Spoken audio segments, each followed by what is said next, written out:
South African farmers have been the target of violent attackers for years.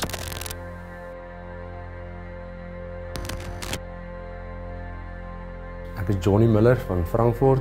Ek is in die nag van 23-24 September aangeval op die plaas. Ek is in die kop geskiet. En dit is hulle net begin skiet het. Hulle het net geskiet. And he heard me scream and he came in and they shot him.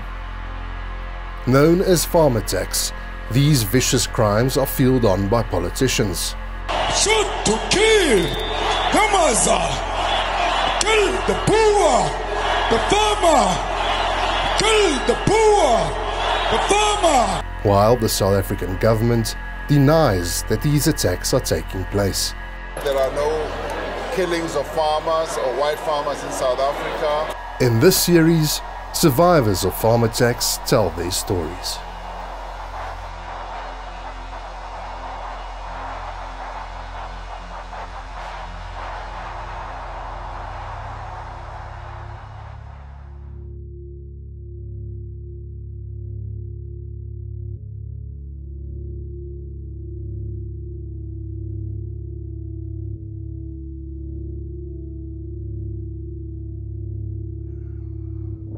Dis waar die skoot deur is, deur die bakkie.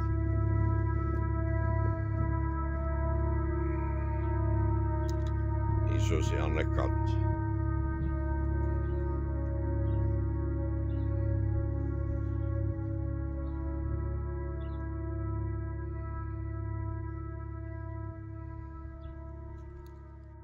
We have been there, say about 25 years now, on the main farm.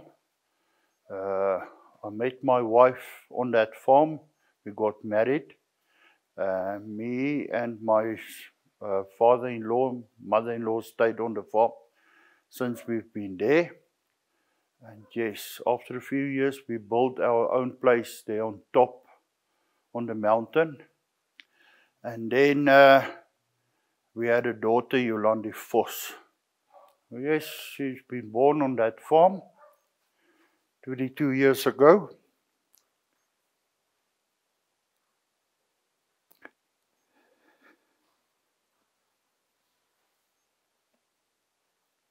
And yeah, that's a place she knows.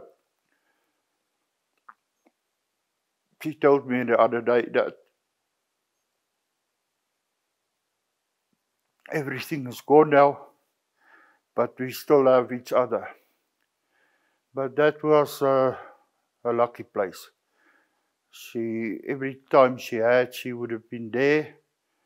We had a lot of good memories there. She loved her animals, and she always made time to be there for her animals. And yeah, we did everything that we wanted to have. We did it on that farm since we've been there and enjoyed it until that morning that I found her and there were nothing left. We've been staying there for 18 years. And yeah, farming with cattle and goats. But yeah, cattle is a problem. People chasing stuff around at night, stealing. And so yeah, I've decided just to keep the goats for now. And that's what I've been farming with since then. Okay, that morning, around about 1 o'clock Sunday morning, the 16th of March, I was asleep and the dogs waked me up. And I went out and see if I could see something, and I called the dogs. And they came back to the house. But as soon as I left, they went back to the gate there in front. And something didn't seem right.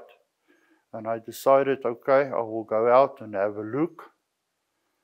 And on my way out, I decided I'll go down to the main farm as well, where the goats are, and see how things are going there, because I had a failure on one of my cameras. And I just want to check that out as well. So I made myself a cup of Milo And I went out, closed the door, and I went down the stairs, opened the gate, unlocked the gate, opened the gate, and the dogs were with me, and they still, something bothered them, but they stayed with me. And I opened the gate, I went back to the workshop, I unlocked the workshop, got into my truck, and I went out. And as soon as I got out of the farmyard at the gate, I switched on the spotlight to my left so I can see where the dogs were barking at, if I can see something on that side, because I couldn't see anything from the gate when I was opening the gate. And as soon as I turned the camera to the left as far as I could, then the first shots went off. And I lost, the camera fell, and I just felt the pain in my legs, and they shot me in the knee. And the bakkie, the engine stalled. I couldn't get the engine to go, and because my leg were hurt, so the engine stalled. And I tried to get the engine going again, got it going, and then more shots went off, and glass and stuff hit me in the neck and in the face, and I couldn't see what was going on that side, because I haven't seen anyone yet.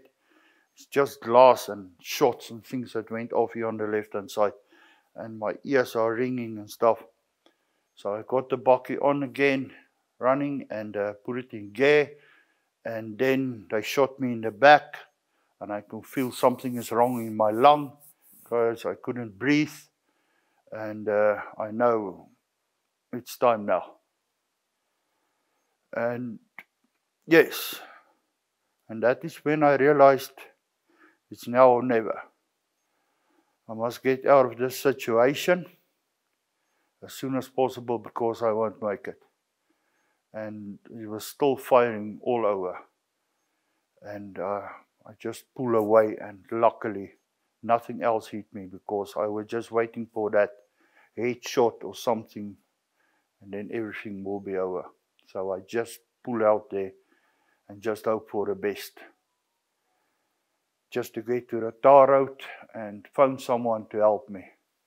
Because I don't know how many people are there, how many guns are there. They just kept on firing. So luckily I got out of there and got to the tar road. And then that time I got hold of my phone between the glasses and stuff. And I phoned my neighbor farmer, Jaco Tauter. And I told him, Jaco, I've been shot and I'm on my way to your place. And he said, it's fine, he's waiting for me. And luckily I got in there and stopped at his house. And then I phoned my daughter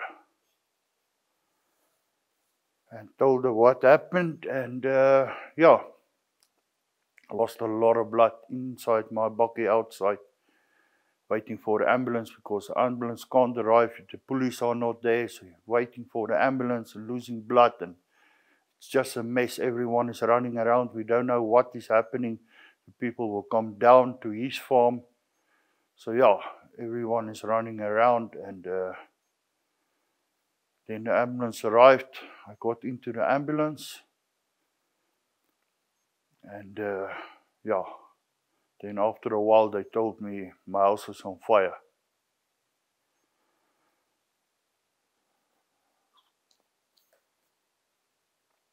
So yeah, and we got out of there. Ambulance stopped there on top.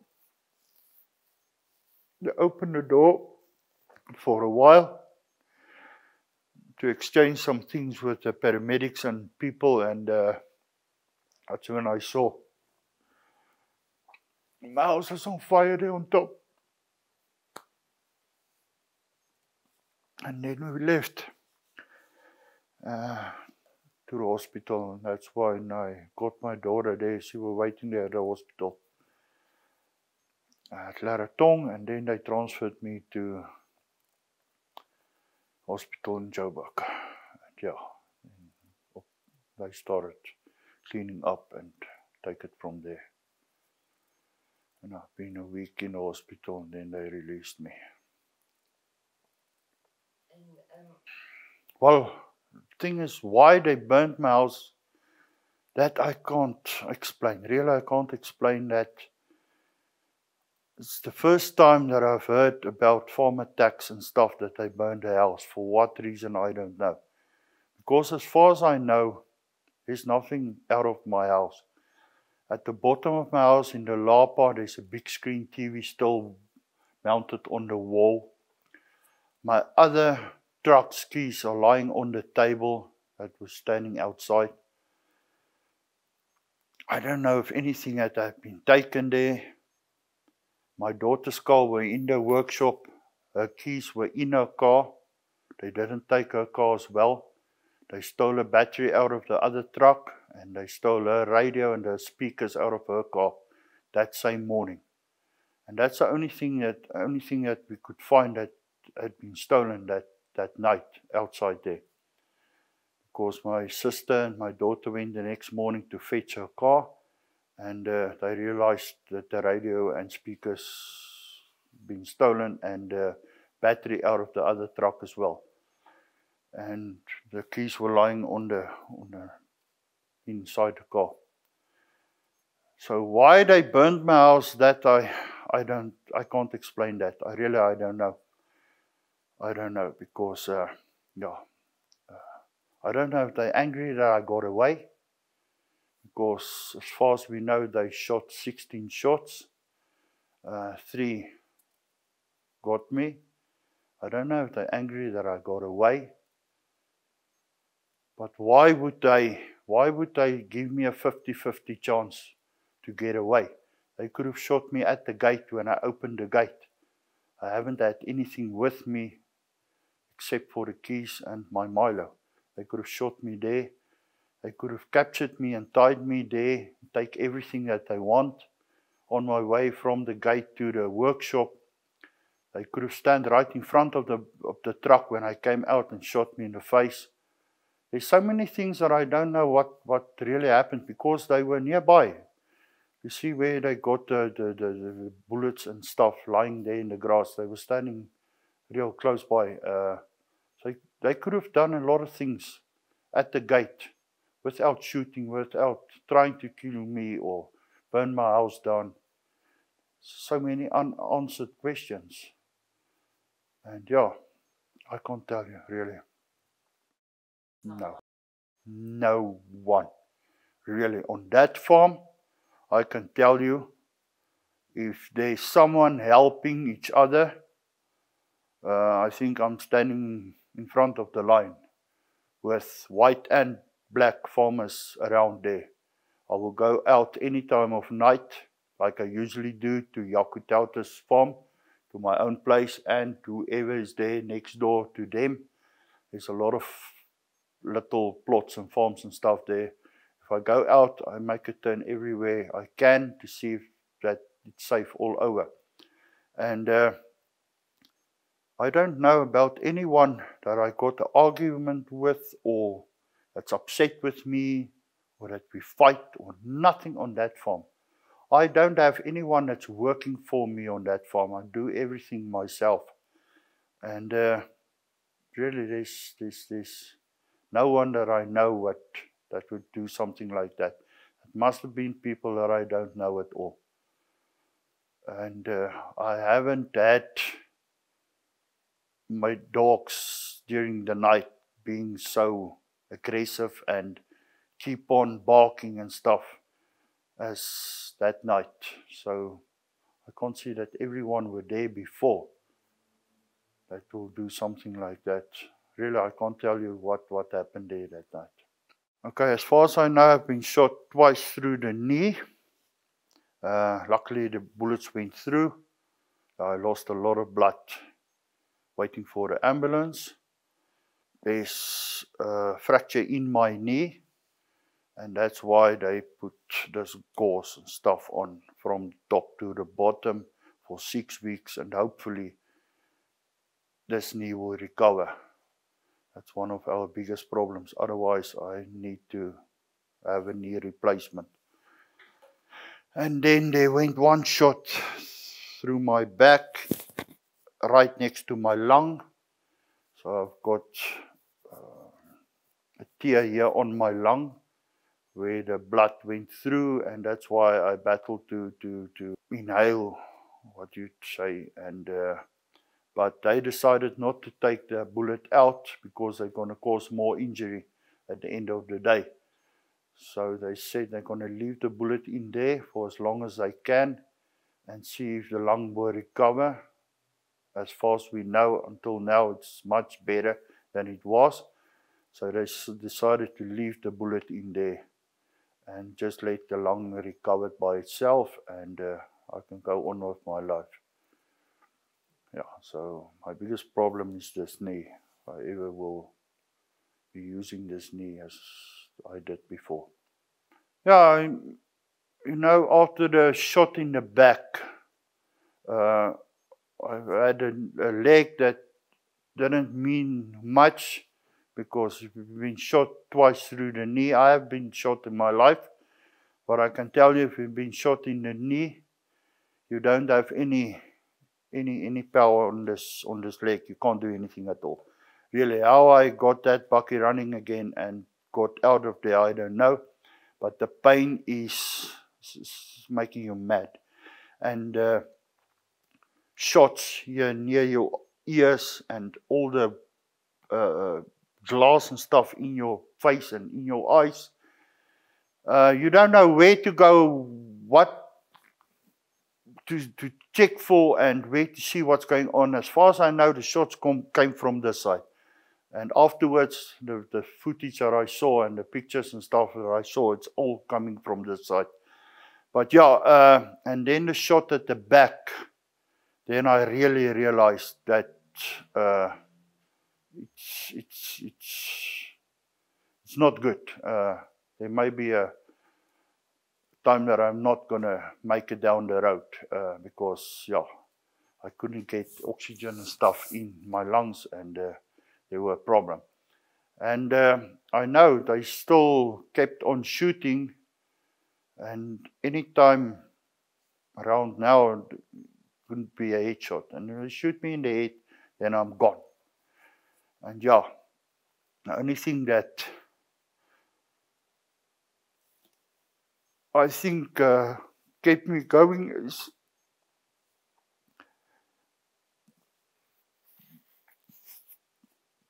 just to call my daughter. That's all. I think that's what kept me going, because I need to phone her and tell her what's happening.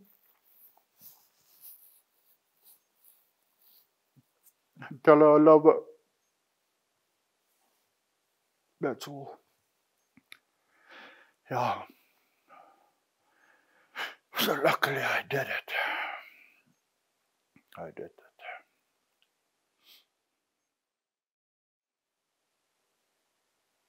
Yeah, we lost about everything. Me and Yolandi.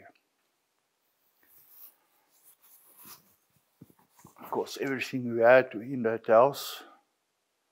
There was still stuff in the workshop after the house burned down, because there's nothing left in the house. The whole place burned down. Everything. There's nothing left. And then that same morning and afterwards, a week afterwards, they broke into my workshop and they kept on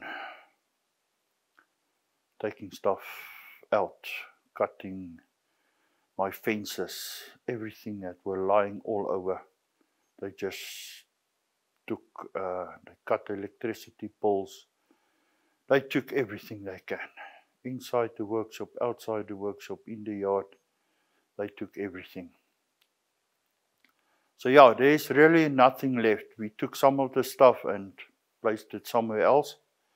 So there's really nothing left on that property now.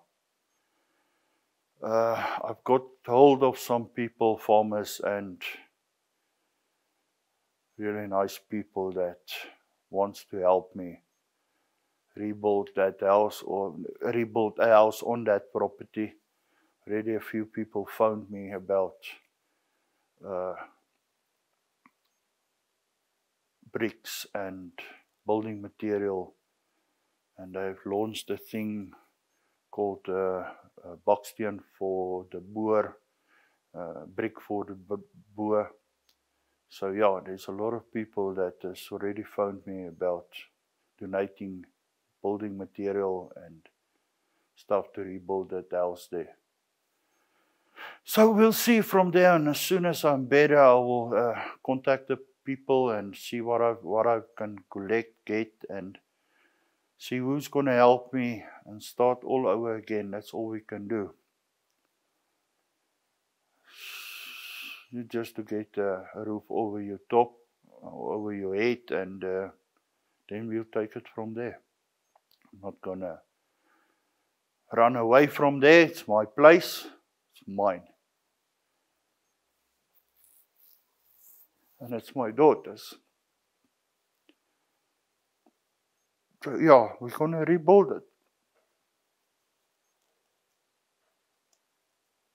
With help from the community and the rest of the farmers, we're going to rebuild it. That's all we can do. There's nowhere else to go. Yeah. I just think about we staying in South Africa and trying to feed the people in South Africa and to survive. We need some help. Because we're not getting help in South Africa. That I can promise you.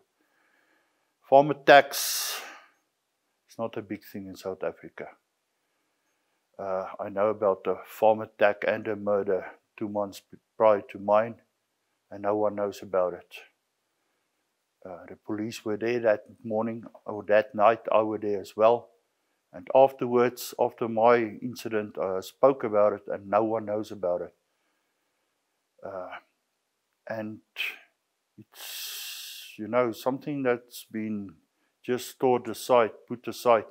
So everyone think everything is going fine in South Africa. There's no farmer tax. If something really big doesn't happen in South Africa, like burning the house down and there's pictures of that, then nothing is happening in South Africa. But all over every day, people are stealing and breaking down stuff, and it's happening daily on the farms, and we're battling on the farms to make a living, and we don't get help from anyone. Really, it's a battle to get help from the police. Since this happened, I've been waiting a week for someone to come and see me to get interviews about what happened on my farm, a whole week. And in that week, they stole everything that were left there. No one were caught. No one were arrested. I haven't had any communication with the police so far. If it wasn't for AgriForum and Vryheidsfront, then I don't know. Because that's the only people that will help me. From the police side, really, I can't tell you anything that happened. I can't believe that up to now, they couldn't get anyone on what happened there, even after a week of breaking my place down. And that is the only message I want to send out to everyone in this world, because in South Africa we spoke about it, and there's nothing happening in South Africa, really. There's nothing happening in South Africa. So I want to ask the world, if they can help us to make a living in South Africa, as we used to have. We've been farming for years in South Africa, and it's really up to a point that you don't know if you will be there tomorrow, if you have anything on your farm there tomorrow. If you don't get help from outside, we won't make it. And please, this has happened not just to me, it's happening daily in South Africa. And help us. That's all I want to say. Just help us, please. That's all.